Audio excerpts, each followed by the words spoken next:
नमस्कार प्यारे बच्चों, मैं अनीता मीणा आज आपको कक्षा 10 का 8वां अध्याय अभिप्रेरणा और संवेग का विस्तार से अध्ययन कराऊंगी। आज हम इस अध्याय में अभिप्रेरणा क्या है, अभिप्रेरणा की प्रकृति क्या है, अभिप्रेरणा हमारे जीवन में क्यों महत्वपूर्ण है और संवेगों की प्रकृति क्या है, संवेग कितने प्रकार के होते हैं और संवेगों के प्रमुख घटक और संवेग और अभिप्रेरणा का क्या महत्व है हमारे जीवन में का आज हम इस अध्याय में विस्तार से अध्ययन करेंगे। अभिप्रेरणा, अभिप्रेरणा क्या है? देखो बच्चों, हम सभी किसी न किसी कार्य में व्यस्त रहते हैं। हम किसी न किसी कार्य में व्यस्त रहते हैं और उस कार्य को करने के लिए नियमित अध्ययन करते रहते हैं, प्रयासरत रहते हैं। हो सकता है कभी कभी हमें निराशा हाथ लगती है और जब हम प्रयास करते हैं और हमें निराशा हाथ लगती है तो हम परेशान होते हैं। हमें कभी भूख लगती है, कभी प्यास लगती है, कभी गुस्सा आता है और हम खेल रहे हैं और खेलते खेलते यदि हम हार गए तो हमें गुस्सा आएगा, हम खेल को छोड़ना चाहेंगे कि नहीं, चीटिंग हो रही है, इसको छोड़ दो। तो पहले वाली जो स्थिति थी जिसमें हम किसी कार्य करने के लिए प्रयासरत थे, वो हमारी अभिप्रेरणा थी। और हम खेल में जब हार गए तो हमें गुस्सा आ रहा है, खेल छोड़ना चाहते हैं, ये संवेग है। तो संवेग और अभिप्रेरणा दोनों एक ही सिक्के के दो पहलू हैं। अभिप्रेरणा के बिना संवेग और संवेग के बिना अभिप्रेरणा अधूरी है। अभिप्रेरणा की प्रकृति, देखो बच्चों, हम देखते हैं हमारे पिताजी डेली काम पे जाते हैं, हमको डेली मन लगा के पढ़ना पड़ता है, होमवर्क करना पड़ता है।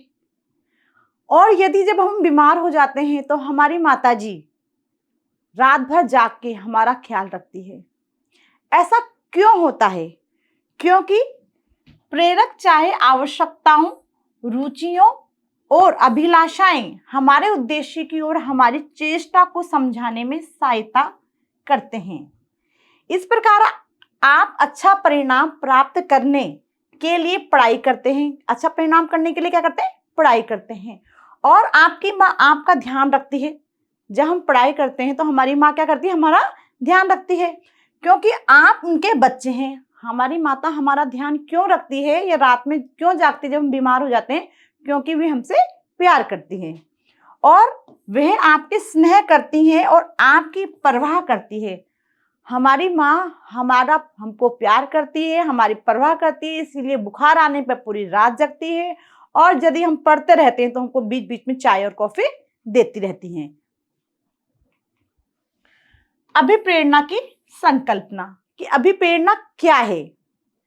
मानव व्यवहार को निर्देशित करने में अभिप्रेरणा का महत्वपूर्ण हाथ है। मानव व्यवहार को निर्देशित करने में अभिप्रेरणा का महत्वपूर्ण हाथ है। अभिप्रेरणा की अनेक विशेषताएं हैं। अभिप्रेरणा की अनेक विशेषताएं हैं। सर्वप्रथम यह हमें अपने निर्धारित उद्देश्यों तक पहुंचाने को प्रेरित करती है। अभिप्रेरणा का मुख्य कार्य क्या है? हमारे द्वारा निर्धारित उद्देश्यों को पहुंचाने के लिए हमें उसके लिए प्रेरित करना तथा अपने उद्देश्यों तक पहुंचाने के लिए हमें अभिप्रेरणा और क्रियाशील रखती है।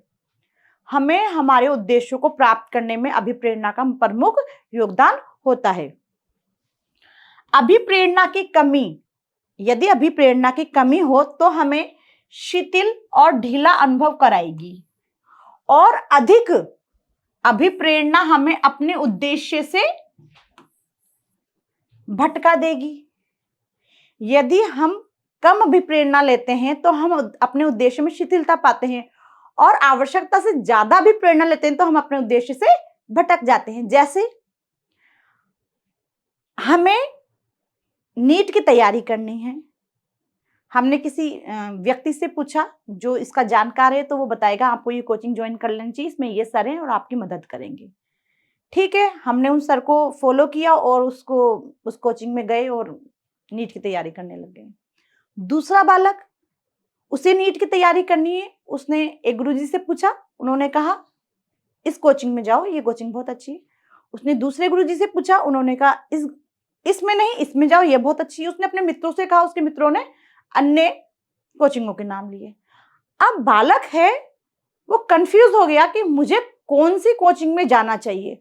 तो अधिक अभिप्रेरणा भी हमें क्या करती है, अपने उद्देश्य से भटका देती है। इस प्रकार हम एक संतुलित प्रेरणा या संयमित स्तर पर उत्तेजना की आवश्यकता होती है। अर्थात प्रत्येक कार्य में हमें संयमित स्तर, जितनी हमें अभिप्रेरणा की आवश्यकता उतनी स्तर पर अभिप्रेरणा की आवश्यकता होती है। स्वाभाविक, अब अभिप्रेरणा दो प्रकार की होती है भाई। देखो, अधिक अभिप्रेरणा से व्यक्ति अपने कार्य में से भटक जाता है और कम अभिप्रेरणा से व्यक्ति शिथिल हो जाता है। अभिप्रेरणा भी प्रेरणा आवश्यकता के अनुसार दो प्रकार की होती है। एक होती है स्वाभाविक अभिप्रेरणा और दूसरी होती है बाह्य अभिप्रेरणा। अभिप्रेरणा कितने प्रकार की होती है बच्चों? दो प्रकार की होती है। एक होती है स्वाभाविक अभिप्रेरणा और दूसरी होती है बाह्य अभिप्रेरणा। स्वाभाविक अभिप्रेरणा जो व्यक्ति में अंदर से आती है और वह किसी कार्य के करने से प्राप्त हुई प्रसन्नता पर निर्भर करता। देखो बेटा, स्वाभाविक अभिप्रेरणा व्यक्ति के मन के अंदर से ही आती है कि हाँ, मुझे ये कार्य करना चाहिए। और व्यक्ति में जब स्वाभाविक अभिप्रेरणा आती है तो व्यक्ति मन लगा के बहुत अधिक मात्रा में कार्य करता है और अपने लक्ष्य को प्राप्त कर लेता है। जबकि बाह्य अभिप्रेरणा जो कि बाहरी पुरस्कारों जैसे रुपया, वेतन, प्राप्तांकों आदि पर निर्भर है। स्वाभाविक तो व्यक्ति को स्वयं का अनुभव हो जाती है कि मुझे ये कार्य करना चाहिए। अब स्वाभाविक अभिप्रेरणा भी अच्छी है और बाह्य अभिप्रेरणा भी कई व्यक्तियों को, बच्चों को मोटिवेट करने के लिए कक्षा में प्रथम स्थान पर आने पर पेन, शील्ड वगैरह दी जाती है। उससे क्या होता है, जो और बच्चे हैं वो भी सोचते हैं कि मुझे अगले साल ये पेन प्राप्त करना है या शील्ड प्राप्त करनी है या नगद पुरस्कार प्राप्त करना है। तो इस तरह की वस्तुएं भी हमें प्रेरणा का कार्य, बाह्य वस्तु भी हमें प्रेरणा का कार्य करती हैं। आइए कुछ महत्वपूर्ण आवश्यकताओं के पद क्रम के बारे में सीखते हैं। पहला है आवश्यकता पदानुक्रम सिद्धांत। मनोवैज्ञानिक अब्राहम मास्लो के अनुसार आवश्यकताओं के कई स्तर होते हैं। आवश्यकताओं के कई स्तर होते हैं जिन्हें व्यक्तिगत पूर्णता के उच्चतम स्तर तक पहुंचाने के लिए एक व्यक्ति को पूरा करने का प्रयत्न करना पड़ता है। देखो बच्चों, ऐसा व्यक्ति समाज के प्रति जिम्मेदार होता है। मास्लो द्वारा प्रतिपादित आवश्यकताओं का पदानुक्रम। एक व्यक्ति जब समाज में आता है, किशोरावस्था से में प्रवेश करता है और किशोरावस्था की पहली सीढ़ी जब पार करता है तो उसे कुछ शारीरिक आवश्यकताएं होती हैं, जैसे भूख, पैसा, सेक्स और विवाह जैसी चीजें हमारी पहली पदानुक्रम के अंतर्गत आती है। व्यक्ति का सबसे पहला चरण होता है उच्चतम स्तर पर जाने के लिए भूख, खाना मतलब रोटी, प्यास और सेक्स यानी वैवाहिक संबंध। जब व्यक्ति इस चरण को पार कर लेता है तो उसके अंदर सुरक्षा की भावना जागृत होती है कि मुझे सुरक्षा भी चाहिए। तो वह अपने पदक्रम से बढ़ता हुआ सुरक्षा की आवश्यकता का महसूस करता है, तो वो अपने मित्रों से समाज के अंदर शामिल हो जाता है, जिससे उसको सुरक्षा की भावना मिलती है। जब व्यक्ति अपने मित्रों के संग समाज में शामिल हो जाता है तो व्यक्ति सामाजिक आवश्यकता से जुड़े रहने की भावना उसके अंदर विकसित होती है, जिससे कि उसको अपने समाज के अंदर प्यार मिलता है, स्नेह मिलता है। जब व्यक्ति को यह सब मिलता है तो उसके अंदर आत्मसम्मान और सम्मान की आवश्यकता महसूस होती है और वो और अपने समाज के लिए और प्रगति करता है। अब अगले चरण में चलता है। जब व्यक्ति अपना वैवाहिक जीवन जी लेता है, अपने बच्चों को अच्छे संस्कार दे लेता है, समाज में रहता है, और सुरक्षा की भावना होती है, उस समाज में उसका आत्मसम्मान होता है। व्यक्ति जब आत्मनिर्भर होता है तो वो क्या चाहता है, आत्मसिद्धि करना चाहता है। आत्मसिद्धि अर्थात अपने ज्ञान को और अधिक अर्जित करना चाहता है। तो लास्ट में व्यक्ति क्या करता है, आत्मसिद्धि की प्राप्ति करता है। जैसे जैसे जीवन बीतता है, बेटा देखो, अनुभव के आधार पर ही व्यक्ति को सफलता प्राप्त होती है। अब जैसे जैसे जीवन बीतता है, व्यक्ति समझदारी और ज्ञान प्राप्त करता जाता है। व्यक्ति जैसा जैसा बड़ा होता है, उसके अंदर प्रतिदिन और समझदारी और ज्ञान अर्जित होता जाता है, और वह सीखता है कि कैसे परिस्थितियों का सामना करें। सबके सामने कठिनाइयां आती रहती है, तो उन कठिनाइयों से आगे निकलने के लिए व्यक्ति धीरे धीरे सीख जाता है। इस प्रकार वह पदानुक्रम की सीढ़ी पर ऊपर की ओर चढ़ना जाता है। जैसे उसने पहले अपनी शारीरिक आवश्यकताएं पूरी करी, वैवाहिक जीवन लिया, उसके बाद समाज के अंदर गया, समाज में उसने आत्मसम्मान लिया, आत्मनिर्भर बना, उसके बाद उसने आत्मसिद्धि प्राप्त कर ली। इस प्रकार व्यक्ति ऊपर की ओर चढ़ता जाता है। व्यक्ति किस परिस्थिति का सामना कर रहा है, यह प्रश्न इस बात पर निर्धारण करता है कि व्यक्ति पदानुक्रम ऊपर चढ़ता है या नीचे आता है। प्राथमिक आवश्यकताएं। आवश्यकता का तात्पर्य जिस चीज की हमें जरूरत है। आवश्यकता का तात्पर्य जिस चीज की हमें आवश्यकता है को प्राप्त करना क्या है, आवश्यकता।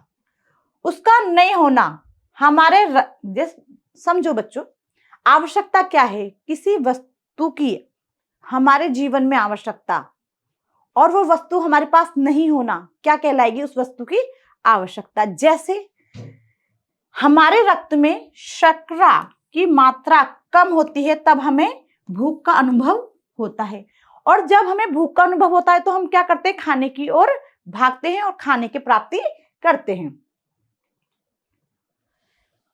अब हमें भूख लगी, हमने कहा, हम कहाँ गए, भोजन की तरफ गए, हमने भोजन किया और भोजन से हमें प्राप्ति हुई।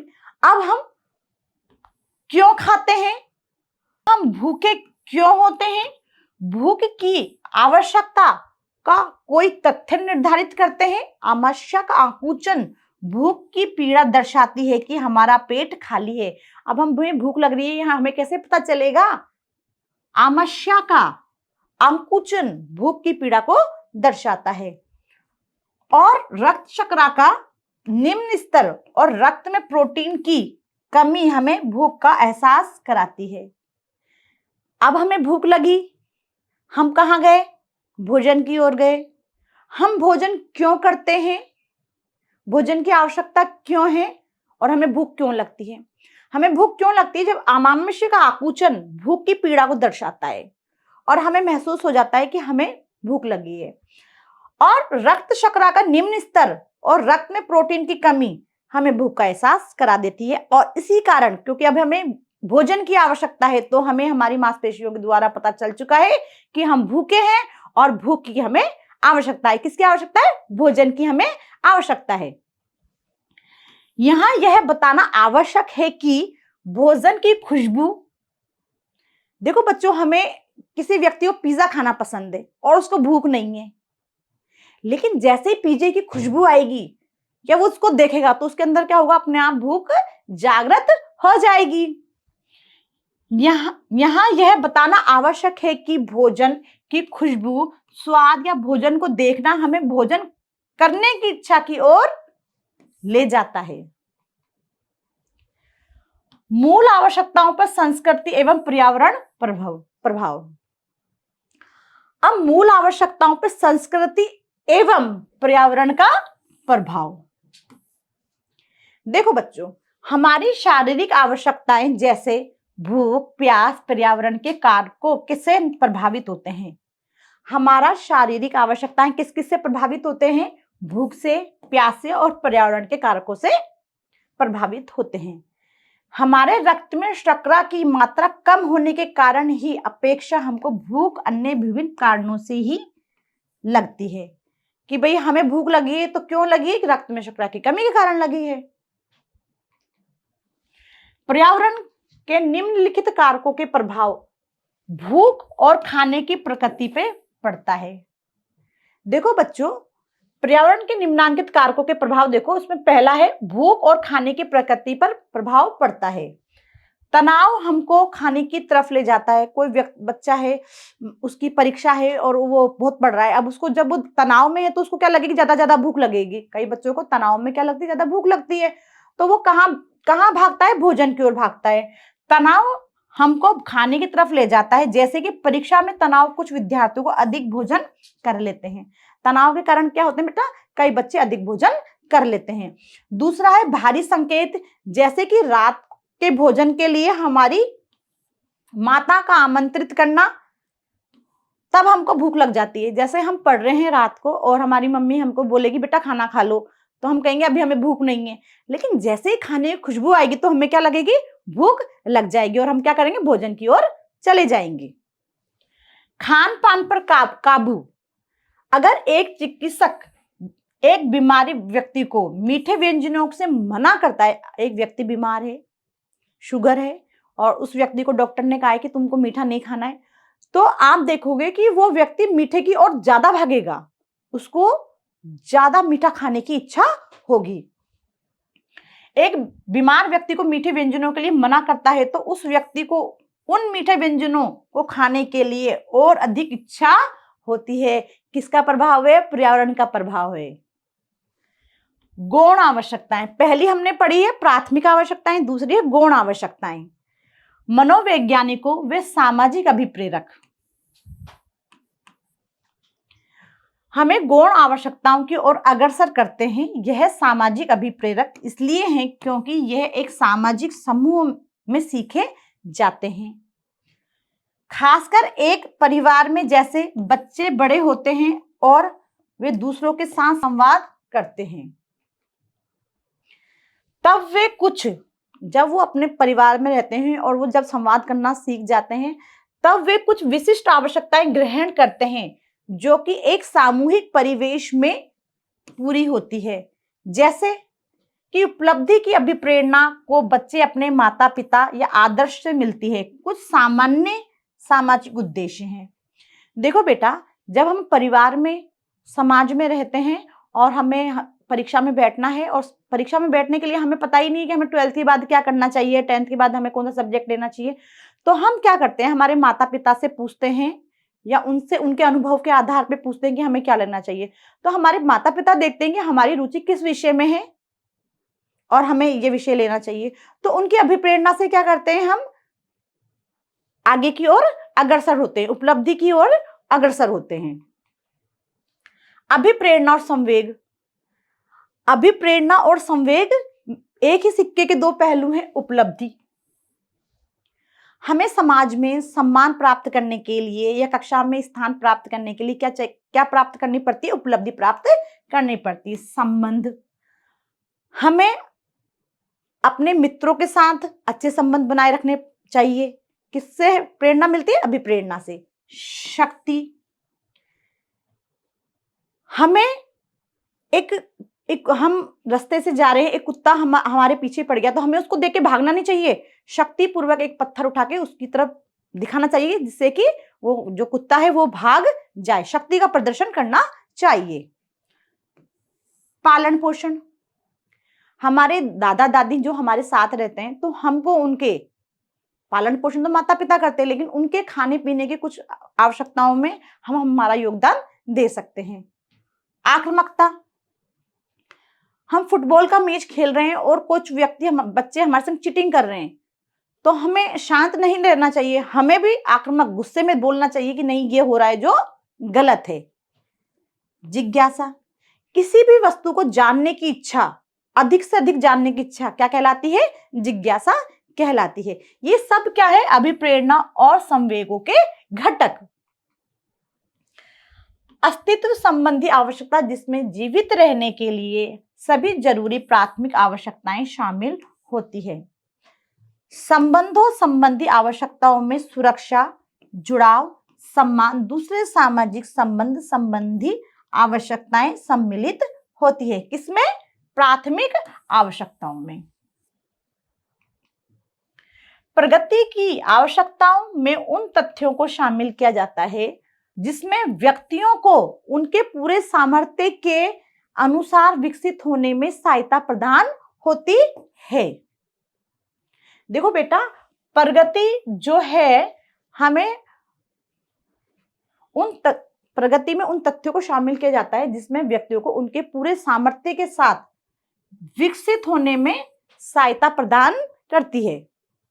संवेगों की प्रकृति, संवेग क्या होता है? गुस्सा आना, आक्रामक होना, मुस्कुराना, शर्माना, ये सब क्या है? संवेग हैं। तो संवेगों की प्रकृति क्या है? प्रत्येक व्यक्ति अच्छे और बुरे अनुभवों की प्रति दृढ़ भावनाओं का अनुभव करते हैं। संवेगों के उदाहरण खुश होना। संवेग क्या है बेटा? खुश होना, गुस्सा करना, मुस्कुराना, सब संवेग है। तो संवेग सब में होते हैं, अच्छे हो सकते हैं और बुरे हो सकते हैं। जब आप किसी फिल्म को देखते हैं, खुश कब होते हैं हम? जब हम फिल्म को देखते हैं तो हमें क्या होती है? खुशी प्राप्त होती है। शर्मिंदा होना, हम शर्मिंदा कब होते हैं? जब आपसे आपके पड़ोसी का फूलदान टूट जाता है।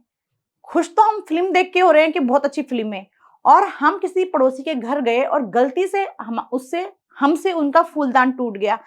हमारे पड़ोसी हमें कुछ नहीं कहेंगे, लेकिन हम क्या होंगे? शर्म के मारे गर्दन को नीचा कर लेंगे। ये सब क्या है? संवेग हैं। संवेगों की कार्य प्रणाली, संवेग हमारे जीवन में महत्वपूर्ण कार्य करते हैं। संवेग बेटा प्रत्येक व्यक्ति के जीवन में महत्वपूर्ण कार्य करते हैं। संवेग हमें कार्य के लिए तैयार करते हैं। संवेग क्या करते हैं? हमें कार्य करने के लिए तैयार करते हैं। जब आप एक व्यक्ति को अपनी ओर बंदूक लेकर दौड़ते हुए देखते हैं, तब आपके अंदर भय का संवेग के साथ ही शारीरिक परिवर्तन आपको उस परिस्थिति से भागने में सहायता करते हैं। देखो बेटा, संवेग हमको बचपन से ही, क्योंकि संवेग क्या है? एक जैविक क्रिया है, तो संवेग प्रत्येक व्यक्ति को जीवन के प्रारंभ से ही प्राप्त होने लग जाते हैं। एक व्यक्ति आपकी तरफ बंदूक लेके आ रहा है, तो आप समझ जाएंगे अरे मैंने गलती करी, या तो अब आप थोड़ी कि वो ला रहा है बंदूक तो लाने दे, मैं खड़ा रहूंगा। नहीं, हम क्या करेंगे? हमारे संवेग क्या कहेंगे? भाग जा, और हम क्या करेंगे? वहां से भाग जाएंगे। संवेग हमारी क्रियाओं और भविष्य में होने वाले हमारे व्यवहार को निश्चित क्रम में व्यवस्थित करने में सहायता करते हैं। देखो बेटा, सबसे महत्वपूर्ण है कि संवेग हमारे जीवन और भविष्य में होने वाले व्यवहार को निश्चित क्रम में व्यवस्थित करने में सहायता प्रदान करते हैं।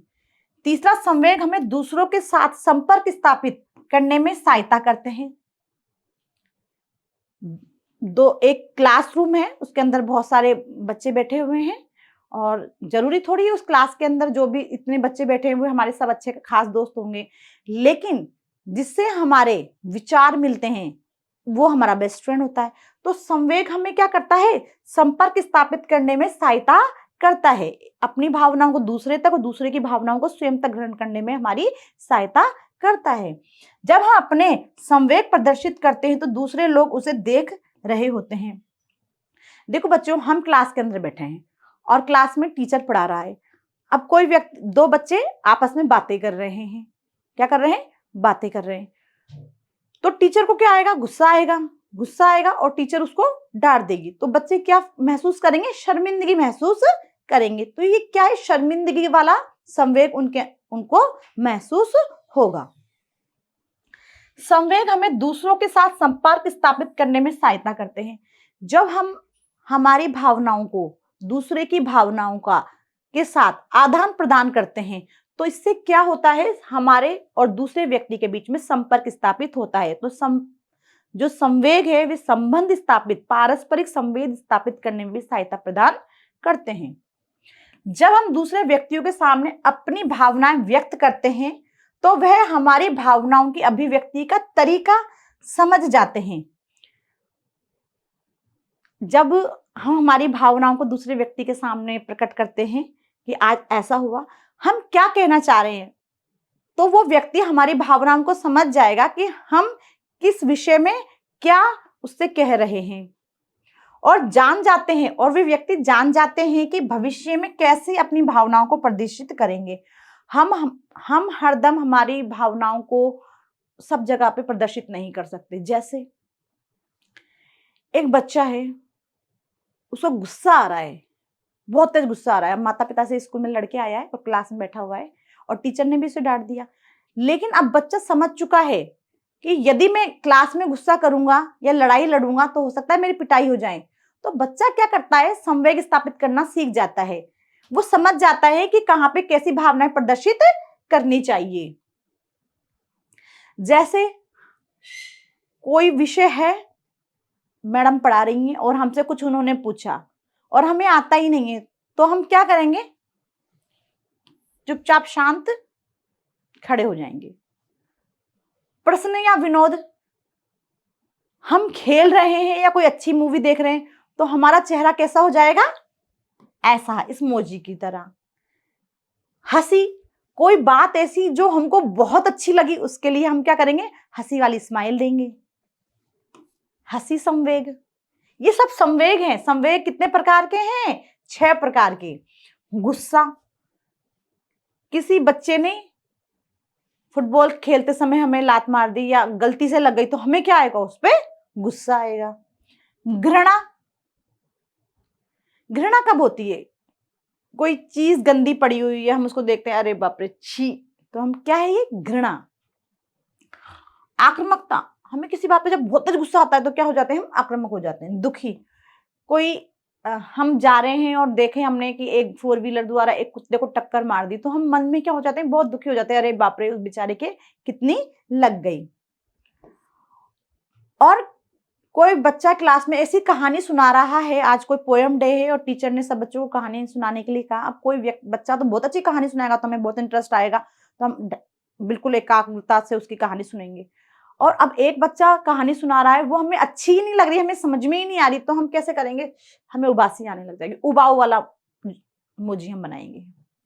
कोमल, कुछ अनुभव ऐसे होते हैं जो हमें बहुत ही अच्छे लगते हैं। जैसे एक छोटा सा बच्चा जब हम गोदी में लेते हैं तो हमें कैसा भाव उत्पन्न होता है, खुशी वाला, वो कोमलता का भाव है। तो हमने क्या पढ़े, भावनाओं को प्रदर्शित किया, हम अपनी भावनाओं को किन किन तरीकों से प्रदर्शित कर सकते हैं। संवेगों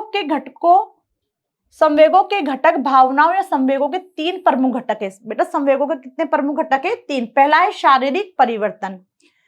जब एक व्यक्ति किसी संवेग का अनुभव करता है तब उसके शरीर में कुछ परिवर्तन होते हैं, जैसे हृदय गति और रक्तचाप बढ़ जाना, पुतली का बड़ा होना, सांस तेज होना, मुंह का रुखा हो जाना या पसीना निकलना आदि। तो ये क्या है, शारीरिक परिवर्तन। अब देखो बच्चों, हम बैठे हुए हैं और एकदम से कोई घटना घटित हो जाती है जिसके बारे में, बेकार घटना जिसके बारे में हमने सोचा भी नहीं था, तो हमारे शरीर में क्या होएगा, हमारे हृदय गति बढ़ जाएगी, मतलब हमारी जो हार्ट बीट से वो बढ़ जाएंगी, हमारा रक्तचाप बढ़ जाएगा और पुतली छोटी बड़ी हो जाएंगी। अब हमें क्या करना चाहिए, क्या नहीं चाहिए, और सांसें तेज तेज चलने लगी।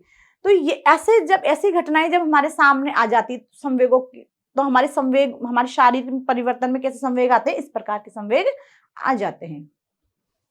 व्यवहार में बदलाव और संवेगात्मक अभिव्यक्ति का तात्पर्य भारी ध्यान देने योग्य चिन्हों से है जो एक व्यक्ति अनुभव कर रहा है। इससे चेहरे के हाव भाव, शारीरिक स्थिति, हाथ के द्वारा संकेत करना आदि है। बाहरी ध्यान, देखो बेटा, हम देख रहे हैं संवेग के माध्यम से क्या करते हैं, हम हमारी जो मनोवृत्ति होती है उसके आधार पे हम संवेगों को प्रदर्शित करते हैं। अब संवेग कितने प्रकार के होते हैं, 6। पहला है भय, दूसरा क्रोध, तीसरा दुख, चौथा आश्चर्य, 5वां घृणा और छठा है प्रसन्नता। तो प्रत्येक बच्चे को याद होना चाहिए कि संवेग कितने प्रकार के होते हैं। संवेग कितने प्रकार के होते हैं, संवेग 6 प्रकार के होते हैं, भय, क्रोध, दुख, आश्चर्य, घृणा और प्रसन्नता। संवेगात्मक भावनाएं, पहला देखो, हमने संवेग कितने प्रकार के पढ़ रहे हैं, हम 3 प्रकार के संवेग पढ़ रहे हैं। पहले पढ़े हमने प्रमुख घटक में शारीरिक परिवर्तन, संवेगों घटक में पहला घटक है शारीरिक परिवर्तन। दूसरा है व्यवहार में बदलाव, व्यवहार में बदलाव। तीसरा है संवेगात्मक भावनाएं, तीसरा कौन सा है, संवेगात्मक भावनाएं। अनुभव और संस्कृति जिससे हम जुड़े हुए हैं हमारी भावनाओं को आकृति प्रदान करते हैं। जब हम किसी व्यक्ति के हाथ में घड़ी, छड़ी देखते हैं तो हम भाग सकते हैं या अपने आप को लड़ाई के लिए तैयार कर लेते हैं। बच्चों, संवेगात्मक भावनाएं, हम क्योंकि संवेगात्मक भावनाएं तो हमें बचपन से ही प्राप्त होनी प्रारंभ हो जाती है। हम देखते हैं कि कोई लड़ाई हो गई, भाई ऐसे तो कोई भी व्यक्ति छड़ी लेके आ रहा है तो हमारे मन में कोई भी संवेग आएंगे ही नहीं। पास में से कोई व्यक्ति एक छड़ लेके निकल रहा है तो हमारे मन में कोई विचार नहीं आएंगे। लेकिन किसी व्यक्ति से हमारी तू में होगी, हमारी लड़ाई झगड़ा हो गया और वह व्यक्ति छड़ी लेके आ रहा है, तो हम क्या करेंगे, या तो उस छड़ी को देख के हम जान जाएंगे क्योंकि दादा दादी या मम्मी पापा हमें छड़ी से पीटते थे कि यह मेरी पिटाई होने वाली है, या हम क्या करेंगे, हमारी शक्ति पूर्वक उससे उस छड़ी का सामना करने के लिए तैयार हो जाएंगे कि आजा लड़ ले। तो दोनों परिस्थितियां व्यक्ति समझ चुका है, या तो मुझे चुपचाप यहां से चले जाना चाहिए या उससे लड़ने के लिए तैयार रहना चाहिए। ये क्या है, संवेगात्मक भावनाएं जो व्यक्ति को जन्म से ही प्रदान की जाती है। संवेग एवं संस्कृति, सामाजिक अनुभव हमें प्रदर्शन नियमों के विकास की ओर ले जाते हैं जो कि संवेगों को व्यक्त करने का एक सामान्य तरीका है या एक मान्य तरीका है। यह नियम हमें बचपन से ही सीखते हैं और यह सीखे हुए नियम संवेगों की अभिव्यक्ति के समय देखे जाते हैं। देखो बच्चों, अपन ने पहले ही देखा कि जो संवेग होते हैं ये हम बचपन से ही सीखते हैं। अब किस परिस्थिति में कौन से संवेग का उपयोग करना है या कौन सा संवेग कार्य करेगा, ये हम अभिव्यक्ति के समय किसी के साथ जब हम हमारी भावनाओं को प्रदर्शित कर रहे हैं तो उस समय वो संवेग अभिव्यक्त हो जाते हैं। मनुष्य के व्यवहार में संवेग और अभिप्रेरणा की भूमिका, देखो बच्चों, मैंने पहले ही बताया है कि अभिप्रेरणा और संवेग एक ही सिक्के के दो पहलू हैं। अब मनुष्य के जीवन में संवेग और अभिप्रेरणा का क्या महत्व है। पहला, अभिप्रेरणा के अभाव में किया गया कोई भी कार्य और भावनाओं का अभाव एक यंत्र मानव के समान व्यवहार करने पर मजबूर करता है। देखो बच्चों, अभिप्रेरणा के बिना कोई भी कार्य किया जाता है तो वो क्या है, बेकार निरर्थक कार्य माना जाता है। अभिप्रेरणा के अभाव में किया गया कोई भी कार्य और भावनाओं का अभाव एक यंत्र मानव के समान कार्य करता है या वो कार्य कैसा होता है, निरर्थक होता है, व्यवहार करने पर मजबूर करता है। अभिप्रेरणा एवं संवेग को दो भिन्न संपत्तियों की तरह समझने का प्रयास किया है। हमने संवेगों को और अभिप्रेरणा को दो संपत्तियों के माध्यम से समझने का प्रयास किया है। वास्तविक जीवन में दोनों आपस में इस प्रकार जुड़े हुए हैं एवं संबंधित है कि उन्हें अलग करना कठिन कार्य है। बच्चों, हमने पहले ही पढ़ लिया है कि संवेग और अभिप्रेरणा एक ही सिक्के के दो पहलू है, इनको अलग करना असंभव है। और यदि संवेग के बिना कोई कार्य किया जाता है तो वो भी निरर्थक है और अभिप्रेरणा के बिना कोई भी कार्य किया जाता है तो उसका महत्व भी निरर्थक है। हमें हमारे जीवन में क्या करना है हमें पता ही नहीं है तो हम क्या कर सकते हैं, कुछ नहीं कर सकते। हमें कहीं से तो अभिप्रेरणा मिलेगी ना कि हमें ये करना चाहिए, तो अभिप्रेरणा के बिना व्यक्ति का जीवन निरर्थक है। संवेग, कुछ हो रहा है अच्छा या बुरा हो रहा है तो हम उस पर अपनी प्रतिक्रिया तो देंगे, या तो हंसेंगे या गुस्सा होंगे, कुछ तो बोलेंगे। देखो बच्चों, यदि कोई परिस्थितियां सामने है और ना हम हंस रहे हैं ना बोल रहे हैं, बस चुपचाप बैठे हैं क्योंकि हमें समझ में ही नहीं आ रहा, हमें कुछ समझ में नहीं आ रहा कि हमें क्या करना चाहिए, मतलब हमारा जीवन निरर्थक है। क्योंकि संवेग तो व्यक्ति के अंदर होने ही चाहिए ना। अभिप्रेरणा का जितना महत्व है उतना ही महत्व किसका है, संवेगों का जीवन में महत्व होता है। अभिप्रेरणा व संवेग दोनों ही वह शक्तियां हैं जो हमें कार्य करने की ओर अग्रसर करती है। अभिप्रेरणा और संवेग के बिना हम अधिक कार्य नहीं कर सकते हैं। प्राथमिक आवश्यकताओं जैसे भूख, प्यास और निद्रा और गौण आवश्यकताएं, ये देखो बेटा, भूख लगना, प्यास लगना, नींद आना, ये सब तो क्या है, प्राथमिक आवश्यकताएं हैं। कैसी आवश्यकताएं, प्राथमिक आवश्यकताएं हैं। और गौण आवश्यकताएं कैसी है, जैसे उपलब्धि, मस्त शक्ति या अनुमोदन के साथ में संवेगात्मक प्रतिक्रिया जैसे संतोष, प्रसन्नता और गर्व रहते हैं। हमें पढ़ते समय नींद आ रही है, या भूख लग रही है या डर लग रहा, डर तो संवेग में आ जाएगा, हमें भूख लग रही है, प्यास लग रही है, नींद आ रही है, ये तो सब क्या है, प्राथमिक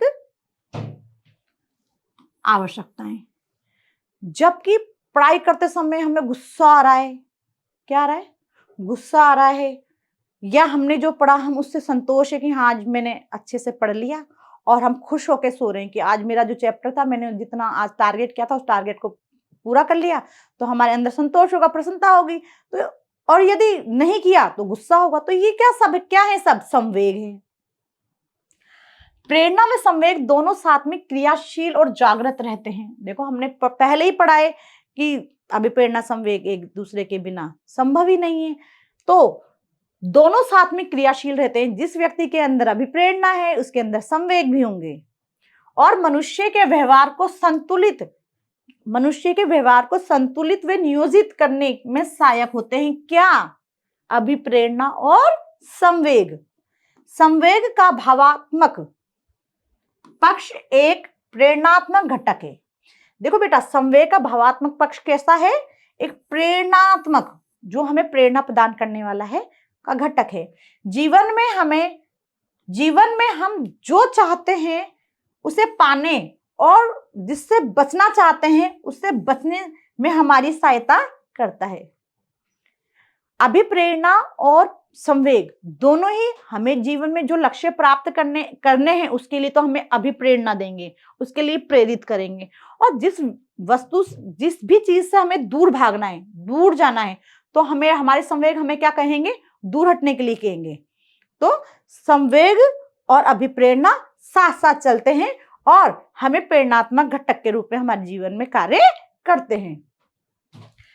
संवेग प्रेरकों की तरह कार्य करते हैं।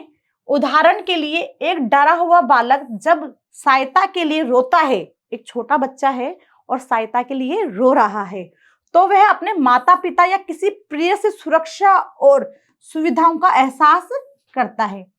एक छोटा बच्चा है, वो किसी चित्र को देख के या किसी कुत्ते से या किसी भी वस्तु से डरा हुआ है, तो वो क्या चाहता है, वो चाहता है कि कोई मित्र हो या माता पिता हो हमारी क्या करे, सहायता प्रदान करें, क्योंकि बालक अभिप्रेरणा और संवेग का अभी तालमेल नहीं कर पा रहा है। अगर उस व्यक्ति के अंदर संवेग और हो जाते, संवेग तो उसको भागने के लिए बोल देते और अभिप्रेरणा उसको दूसरे को बुलाने के लिए बोलते कि अब हमें इस परिस्थिति में हमें क्या करना चाहिए। प्यारे बच्चों, आज हमने देखा कि संवेग और अभिप्रेरणा एक ही सिक्के के दो पहलू हैं। हमको संवेग और अभिप्रेरणा प्रेरणात्मक घटक हैं जो हमारे जीवन के लिए अत्यंत महत्वपूर्ण हैं।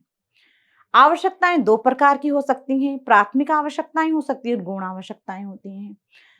संवेग 6 प्रकार के होते हैं और 6 संवेग से मानव अपना जीवन में प्रसन्नता या उपलब्धि हासिल करता है और संवेग के बिना मनुष्य का जीवन निरर्थक है।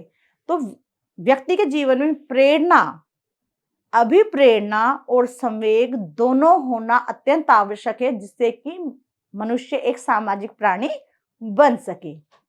प्यारे बच्चों, आज हम इस अध्याय में अभिप्रेरणा और संवेग के बारे में संपूर्ण जानकारी प्राप्त कर ली है। आज के लिए यहीं तक, धन्यवाद।